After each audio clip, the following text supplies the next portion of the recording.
Jupudi ప్రభాకర్ని YSR Congress party తమ అధికార ప్రతినిధిగా నియమించడం జరిగింది. అయితే మనము ఒక్కసారి జూపూడి ప్రభాకర్ గారి ప్రస్థానాన్ని పరిశీలిస్తే ఆయన మొదట కాంగ్రెస్ పార్టీ ఎమ్మెల్సీగా అవకాశం ఇస్తే రాజశేఖర రెడ్డి గారి మరణానంతరం కాంగ్రెస్ పార్టీని మోసం చేసి జగన్మోహన్ రెడ్డి గారితో ఆయన చేరటం జరిగింది. సరే, జగన్మోహన్ రెడ్డి గారితో చేరి ఆయనతో ఉన్నారా?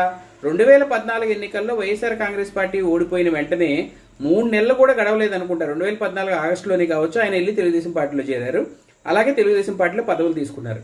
సరే, పోనీ తెలుగుదేశం పార్టీతో కంటిన్యూ అయ్యారా? 2019 ఎన్నికల్లో తెలుగుదేశం ఓడిపోయి వైఎస్ఆర్ కాంగ్రెస్ పార్టీ గెలిచిన వెంటనే మేబీ సెప్టెంబర్ అక్టోబర్లో, అంటే 2019 సెప్టెంబర్ అక్టోబర్లో ఆయన మళ్ళీ వైఎస్ఆర్ కాంగ్రెస్ పార్టీ గూటికి చేరి అక్కడ కూడా పదవులు తీసుకున్నారు. మరి ఇప్పుడు 2024 ఎన్నికల్లో వైఎస్ఆర్ కాంగ్రెస్ పార్టీ ఓడిపోయి టీడీపీ గెలిచింది. సో గెలిచి ఇంకా 3 నెలలు 4 నెలలే అవుతుంది. ఆయన పార్టీలో ఉంటారో తెలియదు. మరి ఎందుకనో ఆయన అధికార ప్రతినిధిగా నియమించారు.